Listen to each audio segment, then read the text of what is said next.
and realized I had the stream was going to start soon, and Ali had just started cooking something, so I was using the kitchen, and I was like, "Fuck, I really need dinner before the stream because I don't want to do this hungry." So I just quickly drove to Macca's. Nice. That is the origin of me getting Macca's. Just decided to treat myself for a little World of Warcraft expansion launch. Also, my fucking groceries got stolen. I get them delivered every week, and they got fucking stolen yesterday. Oh, that sucks. Big time. At 3 o'clock in the morning, they were stolen. They got delivered at 2 o'clock in the morning. I went to go get them at 6 o'clock in the morning, and I asked the person to check the cameras, and they said, yeah, somebody just walked past at 3 o'clock in the morning and walked off with your box of groceries. Fuck. So I need to go and get some because otherwise I'll just be ordering fucking McDonald's every day or something. Alright, gang. I just had to listen to the stream itself. They can hear me. They can hear both of you. Hell yeah. And I think because of that, we're pretty much good to go, you know? Hell yeah. So let me just go ahead and do the hot drop and say, welcome to X and Y. I'm DB. I'm Bianca. I'm Brendon. Cool. This is a stream where we just talk about stuff on Tuesday nights and then stream video games most other days of the week. But before we do anything like those, I just want to acknowledge that we're streaming today from the lands of the Camaragal and Gadigal peoples of the Eora Nation. And so I pay my respects, well, we pay our respects to their elders past, present, and emerging. And before we start, I understand, like, we were having just pre-show chit banter, and I understand Bianca's been deep into the new World of Warcraft. Any quick opinions you want to give before we start? Okay. Our people is exactly what I was going to talk about. Because it was good. Because I remember seeing them with the trailer and thinking, these look stupid. These look really stupid and dumb. And I was like, these look like porgs. I just don't like them. They look kind of weird. I feel like they're just created to be cute and, you know, have people like them. But then I interacted with them in the game and I talked to them, and you get one as a little companion, and you pick from a colourful cast of our people characters, and it was excellent. And they all were doing different jobs, and you could pick them. They're all functionally the same, but they appear different, and they had different personalities based on what they were doing. So I picked the one that was lying around doing nothing. But lots of the oh yeah, awesome. Yeah, lots of them were doing like little jobs and stuff. There was one guy that was just playing the flute, little owl man playing the flute. That was pretty cool. So yeah, that was pretty. It was a very enjoyable launch day. Awesome. Next slide has one of these LP. I can't remember what they're called, other than Swalkin. Is WoW good again? Ask me in a week. I'll come back to you. It's too early to tell. It was very funny though. In the very first, me and Jamesy and Dom were all hanging out in trade chat before the expansion launched because we were all logged on nice and early. And we were talking to some other random people in trade chat about Final Fantasy 14. Lots of people were like, can't wait for patch 5.4 coming. Apologies if my mic was a bit loud there, by the way, Reese. I'm just adjusting levels as Bianca's talking. Brendon, do you plan on picking it up, Shadowlands? Yeah. I don't really have the money at the moment. That's fair. I got to do it for the boys. Yeah. How many months do you think you'll go in for? Like when you're budgeting this sort of thing? Sorry? What did you ask? Well, how many months do you budget for? Because it's still a subscription game. So like... Oh, I'll just buy a month and then after that see how it goes. Ah, true. Yeah. Yeah, fair. Just to see how much I get into it. Back into it or not. I might hate it. Would you tell Reese, who hasn't played WoW and at this point is too afraid to start, what would you tell him? I would tell Reese that they just revamped everything. They just revamped the leveling. Yeah, the leveling system is much more new player friendly now. And the intro. It used to be that no matter what, everyone had to start off with like 16-year-old quests as soon as you started a new character. Now everyone has the same sort of experience, and then there's like an actual tutorial for the game and stuff, which is nice. Oh, Blizzard update agent wants my permission to make changes to my device. Don't mind if I do. Yeah, yeah. Because I know when a friend of ours recently, like as in the last 18 months to 2 years, tried to start playing WoW for the first time. They wanted to be a Draenei, and then they had to do quests from Burning Crusade, which was 2006. Oh, yeah. Tom, And friend, yeah. Yeah. So he was stuck doing 2006 era quests in 2006 era zones that had not been updated or touched once since then. And it was then they stopped playing after that, which is not surprising because it sucks. And you don't have to do that anymore. Thank the Lord. I tried the side mission once, and that was my experience. Super outdated quest zone, ugly looking zones. Yes, that is exactly the problem that heaps of people have run into. And I'd actually be curious to see what you think about it, because it's easy for me to say, "Oh, it's heaps better now," but if you don't think it's better, then it's also and then it's not better. So we should really do a stream of DB of you doing that. Yeah. Oh yeah.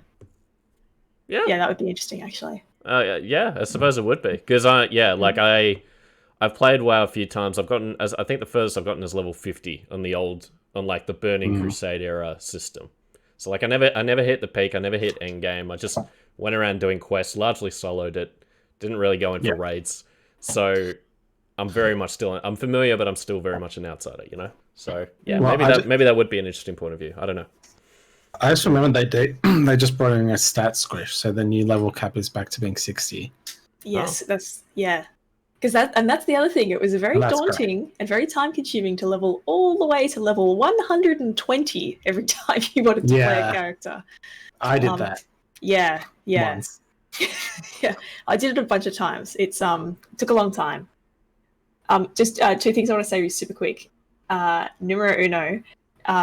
There's a video on Taliesin and Evertel's YouTube channel of Taliesin sitting down with his brother, who does not play video games except for FIFA. Is the only video game he plays. And getting him to try and do the starting zone, and it was hilarious because his brother was hopeless. Like, just didn't even really know how to play like games on a computer type thing. Yeah. WASD is just kind of that's what I was like just didn't get it. He was like didn't get the concept of like looking at a map or something like that, just like too far removed from his sphere of influence. So there's that, and then just something that's not really related to World of Warcraft, but is sort of related to the idea of things from the olden days that don't make sense anymore. The phrase "shredding for stereo." I assume we're all familiar with that phrase. I right? am, yes. Yeah. So Intimately.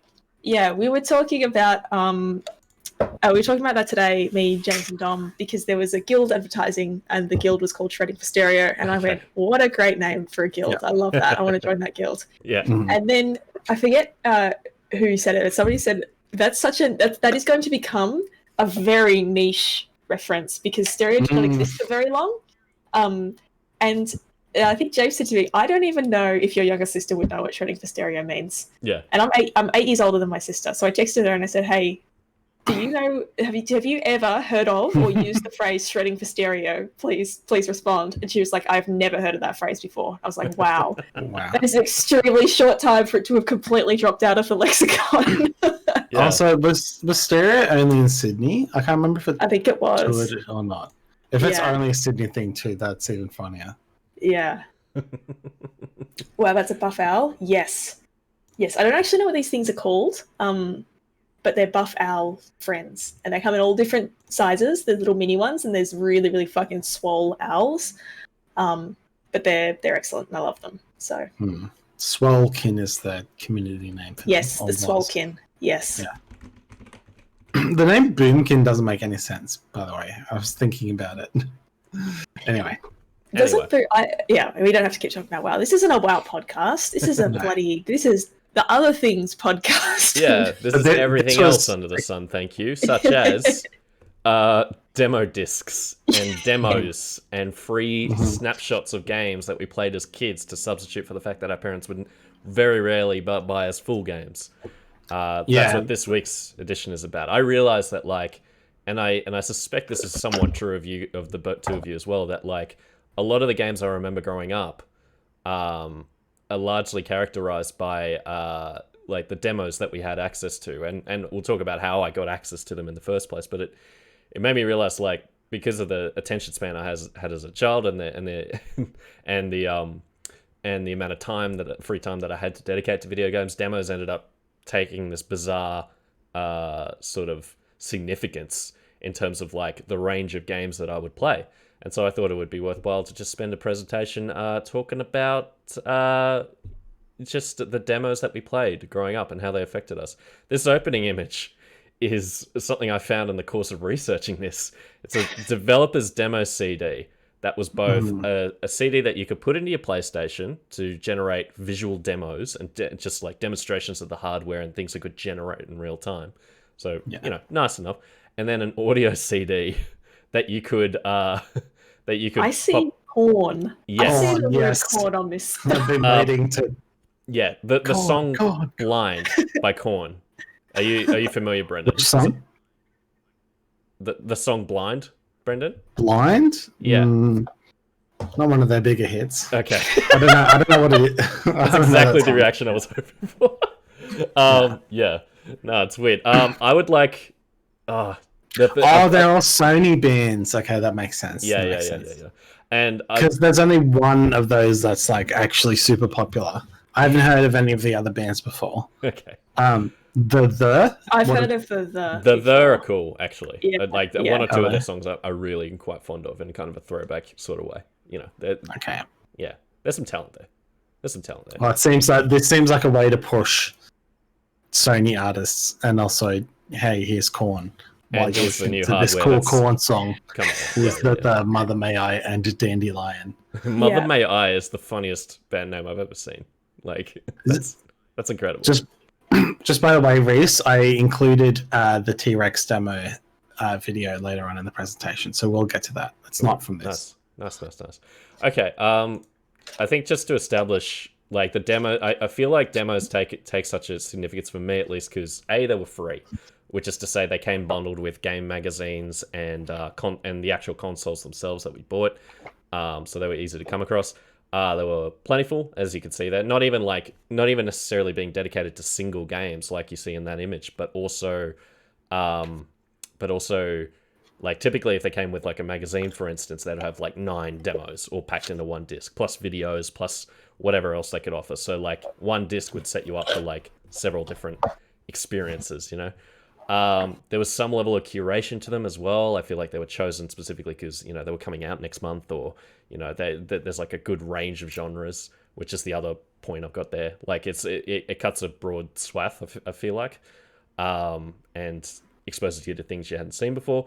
And ultimately also, I think it's worth noting they took up equal amounts of physical space as your actual games. When I look at my box full of PS2 games, the demo disc from the PS2 magazine with all the names of all the different games featured printed on the side in like half text, like they take up as much space, and I realized like that's kind of a big deal back in those days. Nowadays, of course, you just download it onto your hard drive space and delete it when you're done. But you know, back in those days, it took up equal amount of significance. Like,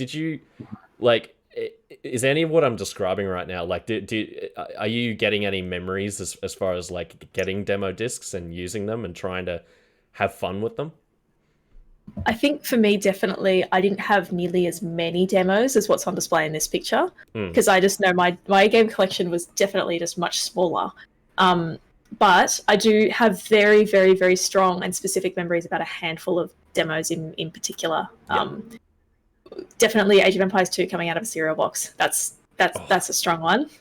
Was that not the full version though? Pardon? Yeah, that was the full version. Yeah, it was the full version, but it came from a cereal box. Still, and I had to install it because I didn't have a computer. Way as a demo disc. Yeah, because I didn't have a computer of my own. It was installed on my dad's work laptop. I don't know why he agreed to that. It didn't last very long, but it was very fun for me. And a handful of other ones on the Xbox, because that's the other thing. Like on my copy of Grabbed by the Ghoulies, it came with, and I've been thinking the entire time. I know it came with 2 demos. I remember what one of them is. I don't remember what the second demo was, but it did come with... I think I know what it was. Oh yeah, one was Madden 06 or something. It was an NFL game. I remember that. That's the one I remember the most for whatever reason. But I've been racking my brains trying to remember the second demo that was on there. I just can't get it. One DB, you might remember the name of it. It's a rare game. It's like something, and then it's got a subtitle. Oh, what is it? Cameo Elements of Power. Yeah, that's it. Yeah. Was it that? I bet you it was Elements Cameo. of Power. Cameo. The Elements of Power. Elements of Power. Let me have a look. Oh, this is wholly unfamiliar to me. I don't think this is it. Sorry. Okay. This is so weird. Damn. All right, we're gonna have to do an episode on Cameo Elements Yeah. of Power. Hey, I've got a 360 now. I'd happily just get a $5 copy of that game. Just Yeah. Oh, yeah. I've got it on the Rare Replay, so I've got it on Xbox that One. too. Yeah. Oh, sweet. Yeah. Yeah. Nice. Very nice of Xbox to do that. That was cool. That's like one of the few Xbox One exclusives that people are like, oh, that's legit amazing. Yeah, check it out. You have to download that game separately. So as I said, I did some research for this, and then doing the research, I think the way I've done it is just basically gone through the different categories of demos that I experienced. I have my memories as well. Yeah, your memories as well? Okay, cool. I certainly hoped so, because I just feel like each of these have a Brendon distinctive... just says, I don't remember demos. That's the end of the presentation. Never heard of her. Thanks for joining, everybody. No, I mean, sorry, continue on this bit, and then I'll just do my little bit. Okay, so hopefully either one of you had some exposure to DOS games. DOS games were, of course, predated. Sorry, you moved on. Okay, sorry, can I Oh, wait, what? Sorry, I misunderstood. Okay, sorry, go on. Yeah. So, for the PS1 in particular, the demos that I remember, I had a handful of them. Luckily, with the PS1, I had a extremely special cable for the LPS1. So I had a big collection of games that don't play on any other console. They're not backwards compatible or official. But there's a lot of demos that I have some good memories with. I was trying to think of like some actual interesting like memories. There's only one in particular that I have a really strong memory of with demos, and I'll go into that a bit later. But yeah, for the PS1, there are a lot of games that I got introduced, like a lot of classics, like Ape Escape 1 I first played on a demo. There's one I'll talk about a bit later. I think like I had like Metal Gear Solid on it. Yeah, I'll talk about it later because I had a pic of it, and I had a bunch of like amazing games on it. Anyway. Yeah, sick. That's been fun. Well, we'll definitely talk about PS1 games in a tick. Like, though, I feel like, especially with consoles, that just led to some especially interesting memories there. But I want to talk about DOS games first, because that was like my first exposure to any kind of games. Period. It's what, and you may be familiar with this. It's obviously the Microsoft operating system that predates sort of Windows 98 and everything we grew up with in the late 90s. And the games typically look something like this. The slide that I'm on now, if you wanna take a look. There's a lot of sort of 2D pixel art in there as well, but like sort of fake 3D as well, in the same vein as like Mode 7 on Super Nintendo.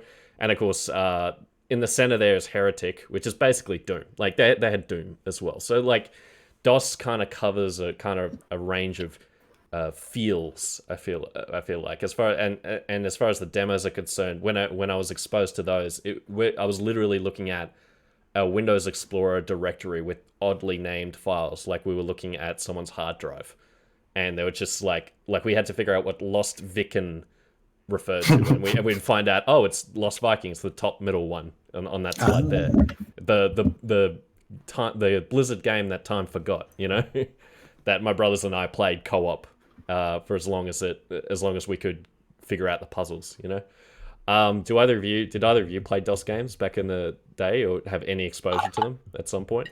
Not particularly, but you've got one on this screen that I'm intimately familiar with, which is Putt Putt in the bottom left corner.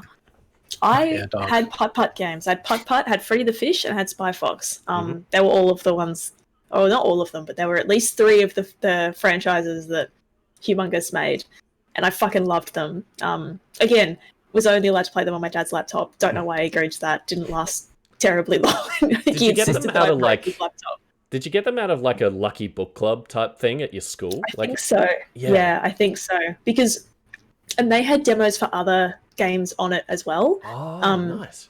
all in the humongous entertainment ecosystem. So I would keep getting to the end of it, and there would be like, there's this new one coming out, and I'd hassle my dad to play it. He's like, I don't fucking know where to buy this. I don't even know where this game came from. Like the HE versus us fans like to call it. Thank you very much. Yeah. You're more of a Pajama Sam guy. Yeah, I had one Pajama Sam game, but that actually genuinely scared me. It was the one about the darkness and being scared at night, and it was scary. Yeah, where you have to capture darkness and put it in a lunchbox. As Pajama Sam avidly reminds you at every opportunity. Yes. Yeah. So for MS-DOS games for me, we might need another presentation to go over it. But having grown up with parents running a computer shop in the 90s as well, I played a few of these games and have seen a few of these. I've been around the block is what I'm trying to say. I'm a gamer, is what I'm trying to get. I played Jazz Jack Rabbit up the Prince of Persia. Cliff My mum used to play that. First foray into games, I believe. I used to really like that. That Prince of Persia game, just looking at screenshots of that give me like fucking nightmares because that game's really hard and doesn't explain it. Yeah. Whatever the game is in the bottom middle. Bottom middle, that's theme park. Just theme park. Yeah, fuck yeah. Played so much of that. And I didn't play many of the humongous entertainment games. I played Backyard Baseball, but that came later. It's different. Sure. Anyway, yeah. The D in DOS, by the way, stands for disk. Oh, never mind. You've answered it. Yeah. Also, someone was asking, did any of you play Commander Keen? Was that DOS? I've never heard of Commander Keen before. Have you guys played that?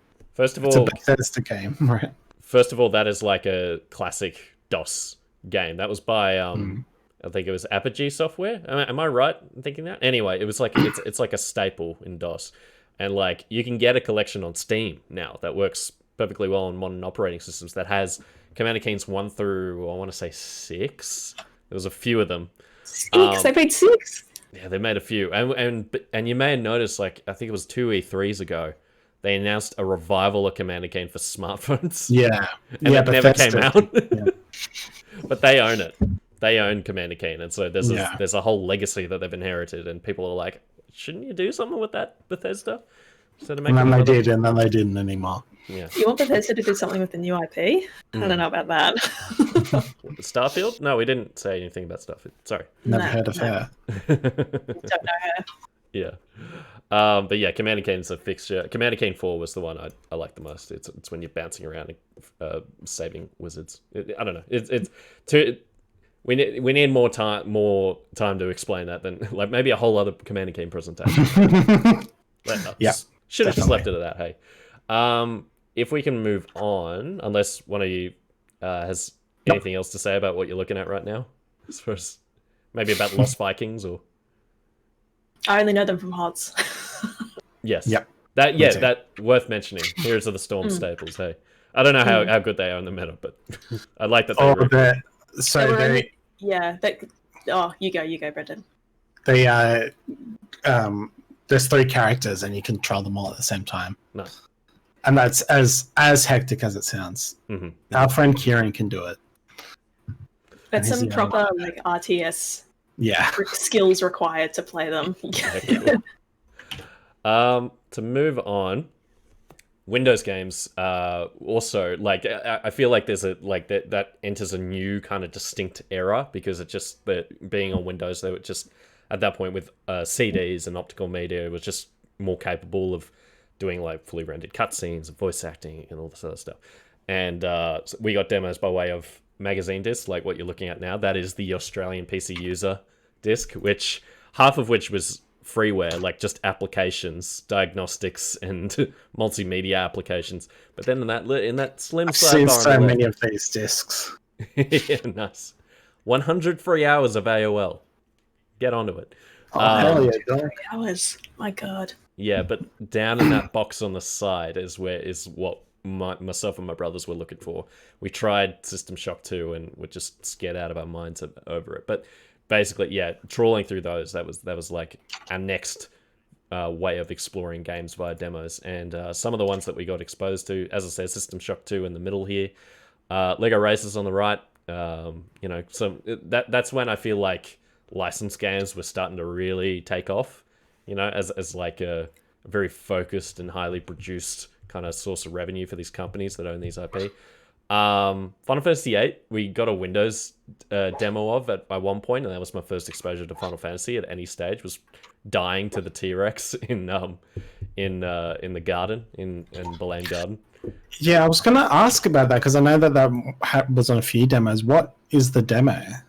Like, is it that little sequence where, It's like, that, right I during think the it's dance? I think it's around the point of the ball, you know, where you dance with the Renoa. I think that's when it's happening. So like you've done the landing, the beach landing, and you're back at the garden. I think that's when it took place. I would have to like investigate as to when what that demo was a snapshot of. But it was definitely on PC, and there was definitely T-Rex that I definitely died to. That much I can tell you. Yeah. And Worms 2 was the other. Like one last thing I'll say about Windows applications. The one in the bottom right, Worms 2. We got really hooked on that, myself and my brothers. And so my mum walked into a game store and asked the clerk, "Do you have Worms 2?" And she loves telling that story still. She loves telling That's a that good story. mum trick. Yeah, it's a good one. So Fall of Sparrow in chat, do you guys think that getting the graphics and gameplay right back then the storytelling suffered compared to today? I'm just trying to pass that. I think you're saying like because it was such a technical feat to make the game have graphics and gameplay that was like compelling, they would focus on that ahead of storytelling. Whereas today, the graphics are kind of a foregone conclusion, and it's much more focus on story for the most part, at least. For the most part, I mean, yeah. Look, there's few stories I like actively rate from this era across like PC and PS1, I suppose.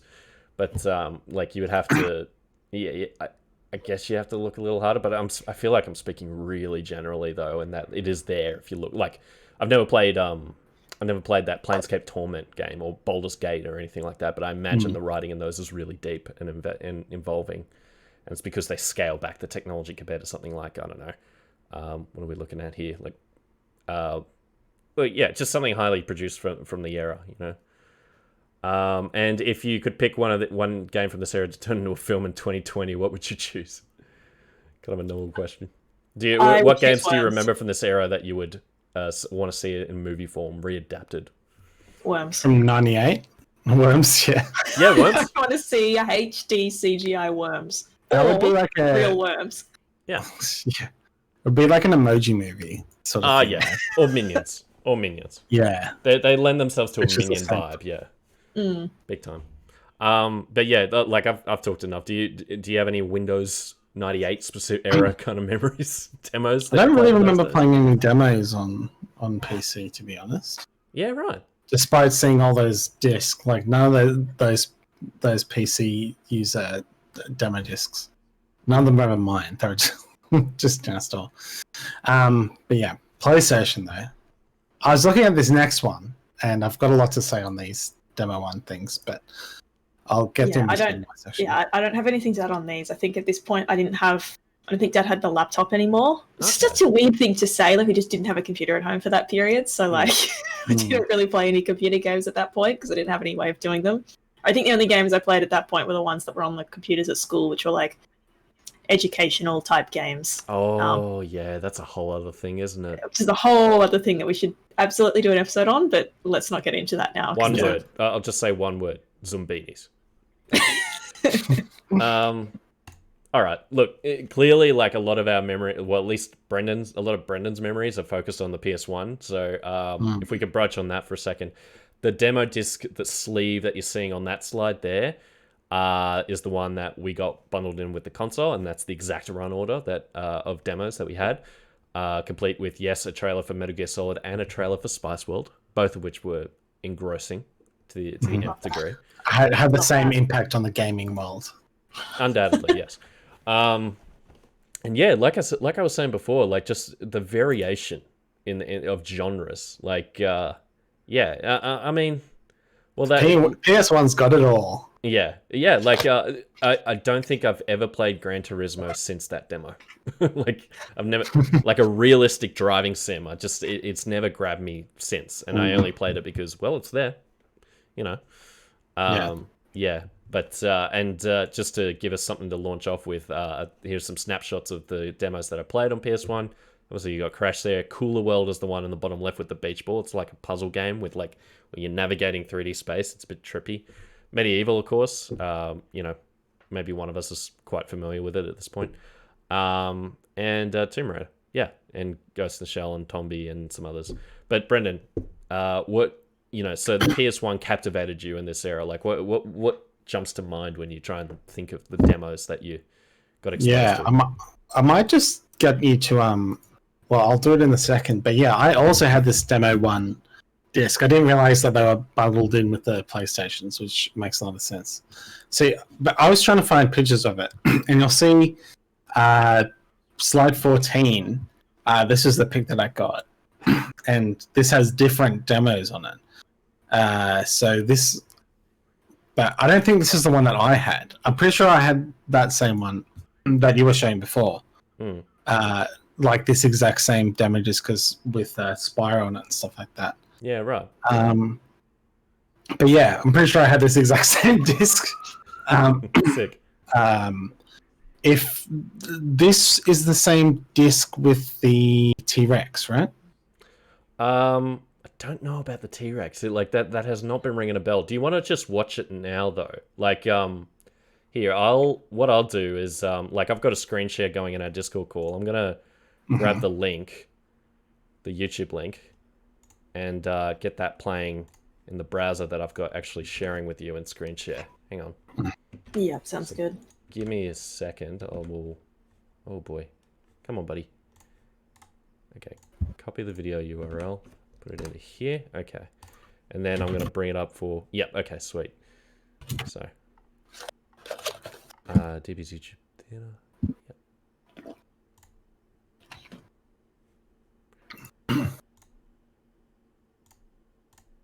Man, I had no idea Tomb Raider was a Sega Saturn game. I always associate it with PS1. Just in chat, we're talking about whether or not Tomb Raider came out on the PS1 or not. And I definitely, in my brain, associate it with the PlayStation, not the Sega for Saturn. sure. I forget that. Yeah. I'm just going to change windows real quick, just so you guys are watching the same video as the chat. You're watching it in like a little Google Slides. Yeah, in Google Slides. Yeah, yeah. But that's good enough, I hope. Okay, cool. Enough chatter. I don't think there's any noise. Actually, I think there might be background noise. I can't really remember. So talk us through this, Brendon. Like, where were you when you saw this, and what did it mean? Like, I was in the back of my parents' PC store watching this with my sister. Yeah. And we were very young. We got real scared by this at first, but then we realized that you are the one, you can control this and articulate all its functions. Yeah. So then we would make it like run at the screen with its mouth open to scare ourselves for fun. But anyway, this is a tech demo for the PS1. You don't get to see the resolution just because of the way that we're watching it. But damn, this is a nice looking model for the PS1. Yeah, I was just thinking, like, when you said it was a tech demo, I was like, this is a good tech demo. Yeah. well done to whoever made this. Yeah, so the buttons that you've got articulate its mouth and move the camera around and that sort of stuff. And this came on those Demo 1 discs. Okay. There's another one, but it's not as cool as this one. It's like a couple of manta rays swimming through the ocean. But it's not. There aren't as many polygons on that because it's also got a background.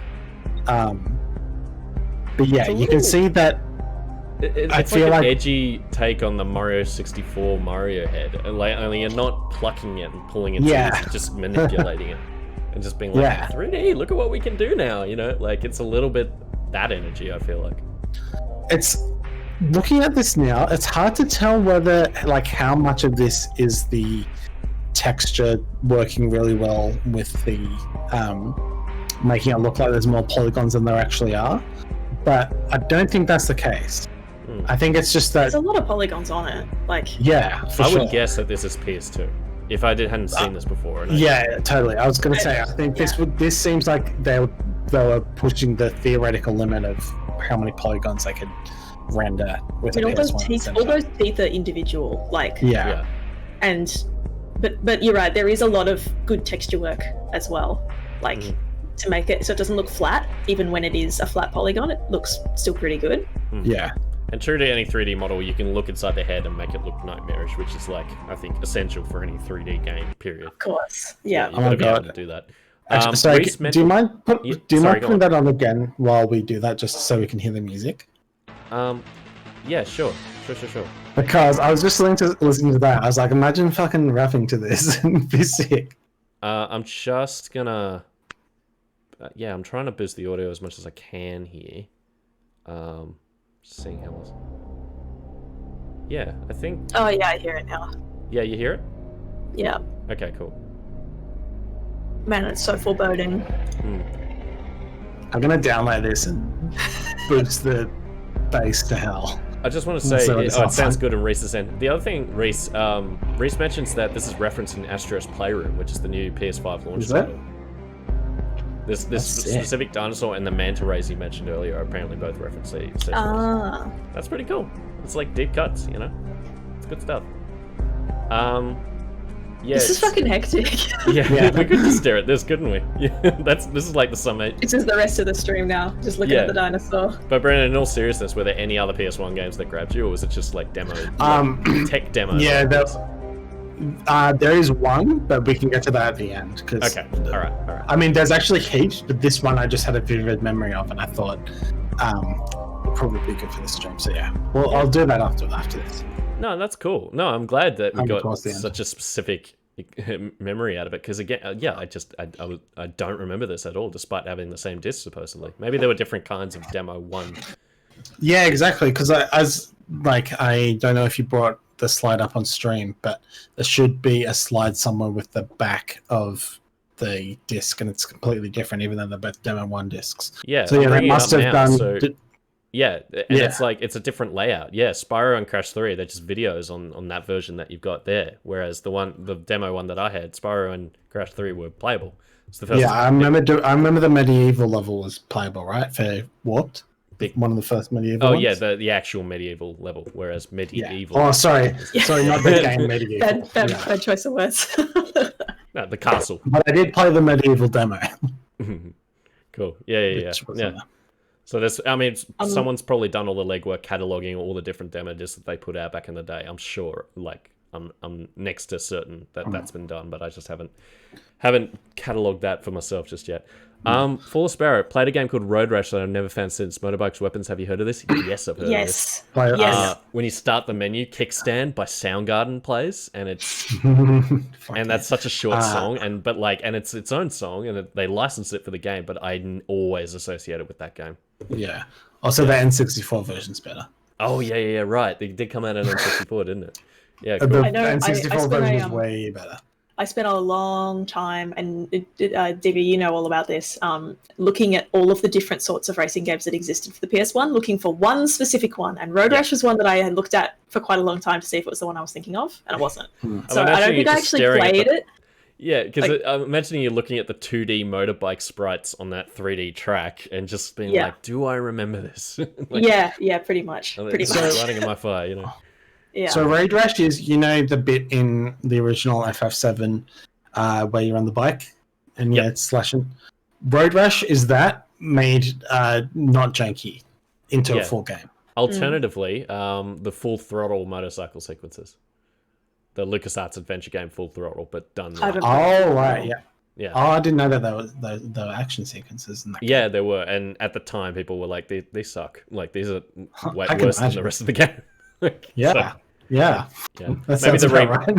But that game's been remastered. Maybe they fixed them up or something. I don't know. Yeah. If we could just for the sake of covering the material I put in, if you don't mind. Yeah, no, for sure. No, I didn't know anything else. Then there's like PS2 era, like for me at least, and this blew it up to widescreen. This is when I was now getting a magazine, issues of the official PlayStation magazine every so often, just for me. Well, my mum was buying them for me because I was like, what? I had to have been at 12 at the time. Yeah. And they looked much like that. It was like that nice DVD case, and of course DVDs were in vogue, so they were taking up the same space as like my DVD copy of The Matrix or whatever. Copy of The Matrix, I love that. The Matrix to me is like the perennial DVD. I don't know why.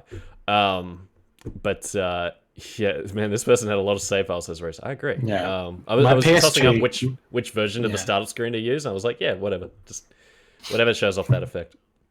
Yeah. But some of the demos I remember, I think I mentioned Jet Li Rise to Honor in this. It's a game where you use the right analog stick to aim punches at people, which is kind of surreal. And I want to play the game again to see like how it did that, because I don't remember any other game doing that really. And then you hold down a modifier to like block, and he will like do specific blocks depending on the attack. It was like this fully dynamic animation system, which was cool at the time. That's a score. You can't really tell with the screenshot I've chosen, but top middle, that's Scorpion King. That's The Rock. Oh hell yeah! Yeah. There was a Scorpion. Of course, there was. Why am I questioning this? Actually, Yeah. Also, Forbidden Siren in the top right, which is like one of the first horror games I ever actually looked at in motion, and it scared the shit out of me. And it's on PS4, and I'm morbidly curious about it now. But also, Urban Freestyle Soccer in the bottom left, which is as hokey and 2000s-y as it sounds. Metal Arms, which I think some people are sort of vaguely remember, which is in the middle right. And SSX, of course, Crash Nitro Kart, Rayman 3, Stuntman. Just like, again, good little range. And this was like the last hurrah before, because I never got a PS3 or 360. And then when PS4 and Xbox One came around, we were just getting them online. And so we lost the demo disc and that curation and that sort of variation that came That with magic. Yeah. But did you like? Maybe I'll toss it to you, Bianca. You played stuff on your Xbox. What were the demos that you played on the Xbox? so specifically for the Xbox, like I was saying, I had a. This is going to sound very weird. Had a demo for Madden that came with Grabbed by the Ghoulies. For whatever reason, me and my brother would play each other in this Madden game for hours. Which I like. That doesn't sound as weird. Being like, oh yeah, we got really into the Madden game. Neither of us had ever watched American football before we didn't know what the rules were.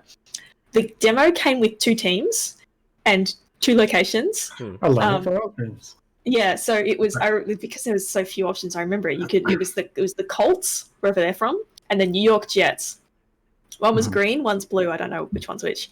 And you could play it in either team's home stadium, and it could either be sunny or it could be snowing, and those were the 2 options. And I didn't know. Those are the 2 types of weather. So that's the 2 weathers that exist. And there was there was all the listing of the players, and like you could look at their stats and stuff. And my brother were looking at this and like, yeah, no, I think we should put John Smith over here, and you could put them over there. We're like, no fucking clue what we're doing. But what we did know, and what we figured out, is that there's this thing called a Hail Mary, because you could pick your tactics, right? You picked your tactics every time about short drive, and those are the only 2 I remember: short drive and Hail Mary, and they're like the opposite. But Hail Mary always worked. I don't think it's supposed to, but it did always work. Was there commentary in this, Bianca? Yes, there was. Yeah. Yes. Do you remember? Was it John Madden himself or somebody else? I don't know if John Madden. Well, was alive. actually, I say it was Madden 06. It was. I don't actually remember if it was specifically Madden or just an NFL game. Like, because I think they were different. It's 2 different, brands. So it might have been one or the other, but there was commentary, and that was how we learned the little that we knew about the game. But what we did learn is that you should Hail Mary every time, because it mostly works. And you get like a bunch of you get like 5 goes before, like in rugby, you get like 5 goes before you have to give it back. That's what it's called, 5 goes, then give the ball back. Yeah, 5 goes and give it back.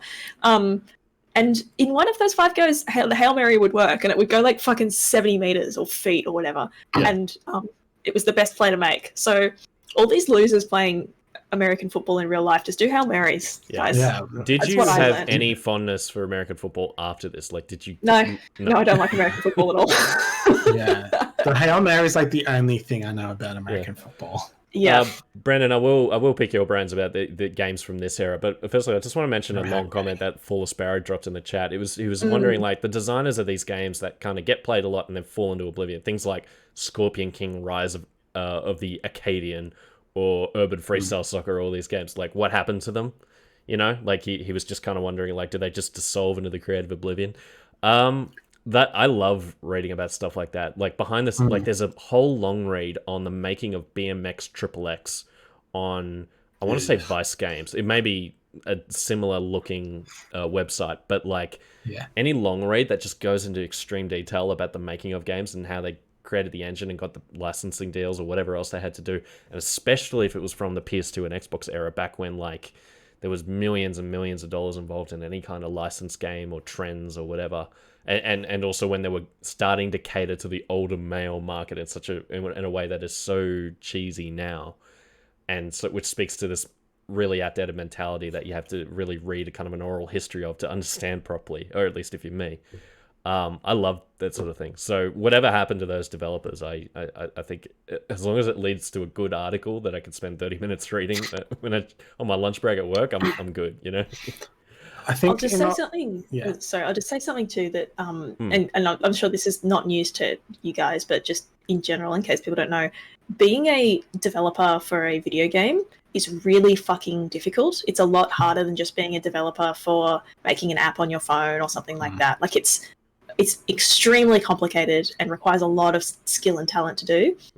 So something that I imagine, and this is purely my speculation, something that I imagine a lot of these sort of game designers and developers would do, like let's say they made a game and it just sort of it was okay, and then the company didn't really have a lot of success and it was going under or whatever, and they didn't work for like a Konami or anything like that, or one of those bigger companies where they could just hang on to people.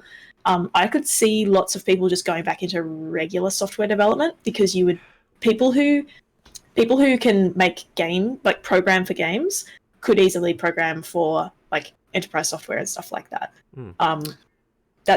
You work as a software dev and game dev is still magic to me. Yeah, so I have a very extremely rudimentary skill or lack of understanding is a better word than skill in software development. And I remember learning about how game dev would work, and I was like, wow, that's fucked. I don't want to do that. So I could see that, if they lost the spark for it, sort of regular software dev would be a pretty viable option for a lot of people. I was going to say almost the same thing, except if they don't end up doing that and the company's successful, though, most of these companies would have ended up being absorbed by much larger dev studios, like Sony run or like Activision run studios and that sort of thing. Sorry, Brendon, like you were cutting out for the first half of that a little bit. Sorry, could you maybe say that again? Oh, I was just saying that I was going to say almost the same thing as Bianca, but I was going to say if rather than if going into software development, if the companies were successful, a lot of these smaller companies would have been absorbed by larger dev companies. Yeah. Certainly, it was kind of the era for that. I feel like, so there you go. Like massive, like EA becoming as massive and infamous as it is. I think that kind of happened in this era as well. Sony, EA, Rockstar, like Bethesda, Activision, all those companies bought up a bunch of smaller devs, merged them all into bigger studios. To maybe end this sort of segment of the show a little bit more positively, Brendon, do you have any like nostalgic memories from that era of game design, or? Oh yeah. Also, I don't think that's necessarily a negative thing if they get absorbed into larger ones. True. Yeah. True. I mean, the people silent studios probably get a nice big payday, so good on them. Not really. I just didn't really have many demos from this era. I think I remember like having one PS2 demo disc, not really playing it. Not really much to go on. I've got more stuff to talk about, but yeah, I was just gonna say. Yeah, sorry, go on. Yeah, it's not specifically just for like regular, not Windows 98, but just Windows demos later on, or have I missed the boat to talk about Windows demos? No, absolutely. Like we're just going to open it up now to sort of like how they exist now, and just, or at least my thinking was we could open it up now to just like various other incarnations of demos that we play at like PAX, for instance, conventions. Steam Game Festival obviously has taken off in lieu of it in the year of COVID-19, and just other ways that we played games. So yeah, like if you have any other demos that you played in categories outside of what I thought of, absolutely, like go for it. Yeah, I just wanted to talk about the game and the movie Over the Hedge, which I assume everybody's intimately familiar with. I mean, yes, of course. Yeah. Okay. Yes. Cool. Go with the voice acting talents of Bruce Willis. Pretty sure either Amanda Bynes it wasn't Amanda Bynes. It was fucking Avril Lavigne, and others were voice acting in that movie for some reason. I, for some reason, don't don't know why, but me and my family got to go to some sort of premiere event for that, like the Australian premiere or something. And I remember we got to go to Fox Studios. Thank you for that. This image is where I'm going with this. We got to go to this premiere in Fox Studios, and it was like super cool because I think I'd been to a movie. I had been to. This is gonna sound very privileged. I had been to a movie premieres when I was a kid, because my dad had a cool job that got to go to movie premieres, so I got to go to some. But I was excited for this movie, and I don't know why. Oh, sorry, Mitch has locked himself out. 1 second. Okay, yeah. Okay. I was excited for this movie too. No, were you actually, or were you more excited to go to Fox Studios Australia? Did you ever go to Fox Studios back when it was a theme park? Oh hell yeah! Yeah. Do you remember? What did you go on? Like, because I remember going to it. But... I don't know. But I remember playing a demo for Tony Hawk's Underground at the Sony store in Fox Studios. Oh. Fuck yeah. There you go. I said I didn't have any memories of demos. But we awakened something deep in your brain. I love it. Yeah, cool. Yeah, Bianca, you all good? You want to finish your point about Bruce Willis's just went for something in the bin and then locked himself out. So that's all good. good. That's cool. Yeah, so got to go to the movie premiere. It was an okay movie, I guess. I was so excited for it though. But we got a little goodie bag to go with the movie premiere, and there was like stickers and shit in there. But there was a demo disc for the game that was also in there on PC. And I remember we took it home, we booted it up, and it ran like absolute shit. It was just a really, really rough demo. And I still don't know. I mean, it probably had something to do with the computer that we had, which was just the family computer and was not like spectacular, not made for playing games. But it was like a slideshow. There was very few frames per second, and it's like a platformer, just like a random platforming. And it was really, I found it really hard, and the characters looked like that. If you had asked what sort of genre of game it is, I probably would have said 3D platformer. Yeah, it was a 3D platformer. Yeah, slash puzzle. I am now looking up whether any of the voice actors made it to the video game. That's a game. That's a game in itself that I love to play. Is just seeing. Yeah. Yeah. Well, they I got, love it. I love it when actual voice actors come and people from the movie come into the game. It's my favorite. The Wii and PS2 game adaptations of Despicable Me, Steve Carell showed up for it. Steve Carell. Really? I know. How's that for prestige? Yeah. How's that? Yeah. Sadly, Over the Hedge only got Bill Farmer, who is, of course, Goofy. Love it. I was reading a comment here from, do you find it interesting that back then the superhero franchise, which is so massive now in terms of cash, didn't really impact on games? Like, they weren't big superhero games back in the day. I don't really remember there being superhero games at all. Like, the games that existed were, like, I remember there being Star Wars games, but they weren't based on the movies or anything, or not necessarily based on the movies. And there were lots of, like what we've done a previous presentation on, like, what was that called? Like, what was that called? Oh, yeah, sorry. I see now. I see how wrong I am, actually. Yeah. We're just gonna. Spider-Man games were great. The Spider-Man games fucking slapped. We'll get that out of the way. The Spider-Man games have always slapped, I'll argue. But they it wasn't like a big thing. Like, people dunk on that Superman game because it's so bad. Like, yeah, I don't know. Maybe it's because they're quite difficult to pull off. Like, I feel like we just made 3D platformers for a really fucking long time. And that's not really what superheroes do. Superheroes don't really do 3D platforming. They do fucking flying around and web slinging. Yeah, I think the actual thing is that video games allow you to be a superhero anyway. So playing as a superhero isn't that big of a difference unless you really nail a mechanic like web swinging. Like, you really have to bring something innovative. Played a fuckload of that Spider-Man game, by the way, the PS1 game. Yeah. Never played. Yeah, I played the one that was on. I played the Xbox Spider-Man. I had that. That was so much fun. Good games. Good ass games. Great games. Yeah. I think that was one where Tobey Maguire does the voice. Mm-hmm. And while we're on the subject of licensed games, just to give Brendon, because Brendon has put a bunch of stuff in there. Can you please tell me about what the fuck this Sheep Raider / Sheepdog and Wolf game is? Yeah. Looney Tunes go to the image above it first, because this is a This is a demo disc that I remember having. Mm-hmm. This is late in the PS1 2 life cycle. But it was for a PlayStation UK mag. I also wanted to include this because I don't know if you can read all the text there, but there's a preview for Black and White on the PlayStation. Oh, no way. What a find. Yeah. So I'll next time I go back home, I'm going to find that and then whack it in a PS2 and watch it. But yeah, there's also a demo for Metal Gear Solid on that too. Anyway, yeah, this game Sheepdog and Wolf was the big exclusive demo. I don't know why, but when I think of old demos, this is the first game that comes to mind. You can go down to the next one because I want to point out that they changed the name in the US to Sheep Raider, and also the covers of Sheep Raider starring Ralph Wolf and Sam Sheepdog. Yeah, Ralph Wolf. Is that not Wile E. Coyote? That's or what I am thought. I? Yeah, that is Wile E. Coyote, but they're the two. Ralph Wolf. It's not even a Who's good Ralph name. Wolf? Actually, yeah, that's a good question. It says Ralph Wolf TM. I'm just going to Google Ralph Wolf real quick. Ralph Wolf and Like Sam Sheepdog is what it auto-completes. Yeah, Ralph Wolf and Sam Sheepdog are characters in the animated series.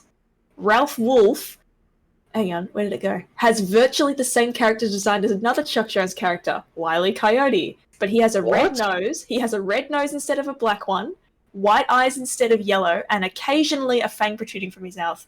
He shares the coyote's appetite and persistent use of Acme products, but he covets sheep instead of roadrunners. And when he speaks, he does not have the upper-class accent or egotistical bearing of the coyote.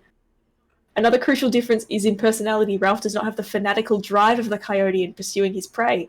Instead, catching the sheep is only his weekday job, as indicated by the time clock that both Sam and Ralph, Sam the sheepdog and Ralph punch at the start of the workday. Right. What the fuck? Yeah, that's a good. Yeah, what? This is the most like, what's it called? Mandela effect shit ever. I'll do this for the topic next week. Anyway. Yeah, please do. But do you want to watch this video? Yeah, before you click on it, what sort of game do you think this is? What do you think you do? I reckon Is it's it racing? you Do first, race Bianca. I was gonna say, do you race the sheep and you have to try and beat him or catch him or something? That's what I would guess. Okay. DB? I don't think it's a race. I think it's like a top-down action, like sort of like it controls sort of like a 3D platformer, but it's like top-down and kind of isometric, and it's a puzzle where you're like herding sheep to a certain point, and there's like increasing obstacles as you progress through the game. So it's more of a puzzle game, is what I think. Oh yeah. Let's watch, shall we? Yes. Yeah, let's find out. I ended up getting. Yeah, I'm pretty sure the. Oh jeez. Oh boy. Yeah. Sorry. That's just part of the video. I don't know why though. Yeah. Anyway. Because I'm pretty sure the demo for this isn't actually a level in the game. Pretty sure this is a demo that they made specifically because. Anyway, this is the demo that I played for it as well. So you got this nice fly through, this cool effect. Yeah. Oh, and here he is. I ended up buying the game, and it's actually really, really good. It's really well animated. Oh yeah, I really love the way he screeched to a stop then and got going. Oh my god, I love that. Bugger. I Sorry. love Yeah. that little sneaky thing. Sorry. Bring it back! I want to watch Ralph Wolf. Also, it looks really weird and dreamy, which is why I thought it'd be good to actually bring us some video of this. Daffy Duck does the tutorial? Yep. He's the host. So the game has a framing device of like a game show, and he's the host of that game show. Oh, and if you get hungry, don't eat the bush. Oh, it's like Robin Hood type Daffy Duck. Okay. Maybe it's camouflage. I don't know. Maybe let's get to the actual sheep herding. Hang on. Yeah. Okay, so it's kind of a platformer, really. And you are solving weird puzzles. So there's 3D. It's not really emphasis on platforming, but there's platforms. 3D puzzle, like you sort of said, with a little bit of stealth elements as well. Stealth action game. because you can stealth around in a bush, but those bushes will also attract sheep because sheep like to eat the bushes. There's a lot of really interesting puzzles. This game is really fucking cool. Is what I'm trying to get across. I wonder what the elevator pitch for this was, or like the pitch that got them the money to make it, and what the actual product was in comparison. Yeah. Because it seems so weird and specific, you know? Like, oh, it's not Wile E. Coyote, it's just someone who looks identical. Like, that to me is the biggest takeaway from this, is that there's another character that's almost the same as Wile E. Coyote, but not, and his name is Ralph Wolf. Oh, okay. Sorry, I didn't mean to scroll off it. No, you can. Everyone else can watch that in their own time. Yeah. But yeah, I did wanted. There's 2 more slides on here that I included that I'd like you to look at. Oh yeah, Number yeah. 16. Okay, so one is Cooler World, which we briefly touched on, but I didn't realize you were. Yeah, I never even played the demo for it. I don't know what this shit is. I just wanted to bring it up because I was like, "What the fuck is Cooler World?" Okay. Does anyone remember Tonic Trouble? I'm sorry, we've talked about Tonic Trouble. What was that episode for character? What was it? Oh, I was trying. I got distracted when I was talking before. We did an episode about like franchise. It's got the island of platforming. Mascot platformers. That's what it was. Mascot platformers. Yeah. So it was like Tonic Trouble and Vex and Dr. Muto and all these other weird ones that we just talked about. And like characters that only got one game. Glover as well. I don't want to look at Cooler. You don't want to look at that bowl? Yeah. I really want to talk about the next image. The next image, is it this one? Yeah. So this was on some demo disc. I don't remember it. I just really wanted to point it out because these are Tekken 3 characters specifically with Crash. I think that's a Formula 1 car on the right too. Yeah. Is that kind of like how Xbox, whenever they sell their franchises, there's just a Forza car there? I feel it's that kind of energy to me. Exactly. For Gran Turismo. And number 18 is the last one that I want to show off. And number 18. Yeah, right. This one. Yeah, this one looks Pizza Hut. Okay. I don't know. I never got this. I was just looking. I'm pretty sure this is a US thing because I was just looking through. Oh yeah, it is because it's got an ESRB rating. But when I was looking through demo discs, I just wanted to bring this one up because look at those games. Far out. CTR, FF8, yeah. Tony Hawk Pro Skater and Ape Escape. And is that another one? Cool Borders 4, whatever that is. Yeah, I don't know what that is. But it's the 4th Cool Borders game. Yeah. I mean, that's a good. This is only disc 1. Good job, good job, Pizza Hut. Yeah. Not bad. I tip my hat to you. Yeah. All right, that's all. Yeah, I'll quickly say, Flawless Sparrow, this is a strange question, but what do you all think of sexism in the old games? Is it a thing or does it not matter? I would just can't say, like, there were definitely issues with the way that things were made back then, but I feel like you can say the same thing about a lot of pretty much all media. It's always a product of its time, and I don't necessarily think it was like, oh, all these games are terrible because they don't have female characters in them or they're poorly written or something. Like, because like you were saying before, like there's not a lot of huge in-depth story in a lot of what's happening. Like they're just kind of games, and the story is secondary. So anyway, that's my take. So yeah, I think we're all gonna have the same opinion on that. Yeah, it's a question. Pretty much. I mean, Lara Croft, she got her own franchise. So can we really be sexist after all? She's got her own free-to-play mobile game coming out. Have you seen that? It's like Tomb Raider Uncovered or something like that. And she's like, that's crazy. They've reverted back to blue singlet Lara after the reboots. Yeah. So it's like, there's been a few of them. There was Go, I think they're called Square Enix. They made like Hitman Go and Tomb Raider Go or Lara Croft Go or something like that. Apparently they're pretty good. They're puzzle games. Anyway. I played Hitman Go. It's cool. Yeah. But back when I first got a smartphone that could run games like that, I did play that and it was neat. But like I see it on the PS4 store and stuff and it's just like, all right, let's just calm down, guys. Yeah. And so something else that Reese is saying says that you want to say there's a giant bomb video of people then playing through this disc that's on screen. Just another shout out. Well, I don't know if I can, given what the recent news is, but the Funhouse YouTube channel has, or maybe still has, or had in the past, a long-running series called Demo Disc where they would play demos, and it was fucking hilarious. There was a particularly good one. Yeah, there's a particularly good episode, or maybe it was a couple of episodes where they played Uru. Do you know the game Uru at all? It's better if you don't. Just Uru. yeah, Uru. Yeah, How do you Uru. spell it? So I can look You up. are you. Oh, like It's like Myst, which was Myst with a Y. Yeah. It's the people that made. yeah, it's a people Myst that sequel, made. isn't it? Yes, it's a Myst sequel. Yeah, Yeah. they made Myst, and then they went on and they made Uru, and then they're playing Uru, and it's fucking funny. There's a lot of very, very, very funny videos in that series. I mean, isn't it Uru like an ages- online game? Yes, it was an online game.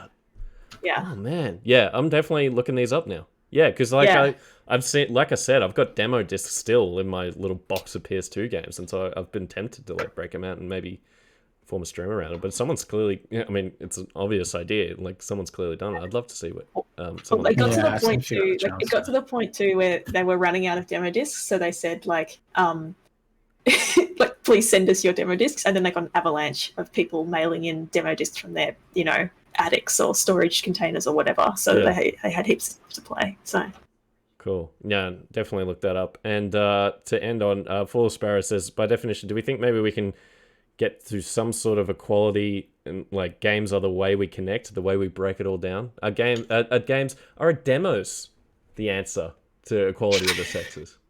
To tie this all back around, could sending out demo discs just cure sexism? Couldn't hurt to try. Couldn't hurt to try. You won't know it. You won't know it unless you try. Oh, hey, Lou. And Louie's here to say goodbye. Oh, there he is. My goodness. Everybody, Hey, please say hello to Louie. If you're a subscriber, there please put Louie emotes in the chat.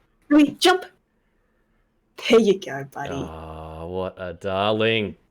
What a darling. There he is. Come up here.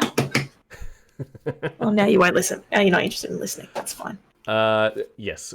So on that note, let me just say, Thursday, I will almost certainly be playing, continuing Medieval, Thursday night. That's been really cool. Like the PS4 reboot rather than the PS1 original. Friday night, are you guys planning on review gear? Watching Yu-Gi-Oh! And just talking shit on it? I think I'm free Friday. That's 2 big thumbs up from me. Okay. Yeah. Well, it can only be Brendon and Bianca. That's your thing, and I will look forward to it avidly. And Brendon, do you think you might be playing Pokemon during lunchtimes anymore, or no? Yeah, I was meaning to do it today, but I ended up being a bit busy. But yeah, tomorrow I'll be doing. And I was like, we're nearly done, by the way. Yeah, sick. Only a few sections. We've got 7 out of 8 badges. Excellent. Wow. Yeah. You've gone the distance as like Hercules himself. Not until we get there, and not until we get to the end. Also, we're at the point now that we can get we can be happy with, like, if we die, it's not a short end to the run. All right. Yeah. We've made it good. You've you say we. You have done an awesome job, Brendon. Thanks. You've done a really great. Yeah, Cool. and thank you for Spare for the kind words. That's really nice. Yeah, that was really, really nice of you to say. Thank you for Super nice. And if you like, so that's kind of what we're doing for the rest of the week. If you want to stay even more tuned to the kind of stuff we get up to, feel free to join the Discord. There's a link to that below on the Twitch stream. We've also got a Twitter account. Give that a follow if you like. Also, next week we'll be doing starting something special. Depends how simple it is. Announce this just yet. I'm not announcing anything. I'm just saying depends how simple it is to set up. But I'm sure. Need a nice clean setup. Yes. Yeah. Yeah, that'd be good. Yeah. I'll just say too. I know I said that I was going to do KOTOR on Monday night, but then I had to go and have dinner with my mum. I will start KOTOR 2 this coming Monday. KOTOR 2. KOTOR 2. I think that answers Fall of Sparrow's question. What impact do you hope to have? We hope to have the impact that comes with playing a vastly underrated but cult followed Obsidian Entertainment franchise installment in their campus. I just want to have fun with my friends. I'd like to bring about the third impact if possible. That too. 2020, am I right, guys? Yeah. I can't high five. High five, right? Social distancing. Okay. Look, I think that covers it. Is there? I'm just gonna very quickly check if there's anybody we can raid because we've got a few people watching us tonight. I believe is I don't think it's streaming. open yet.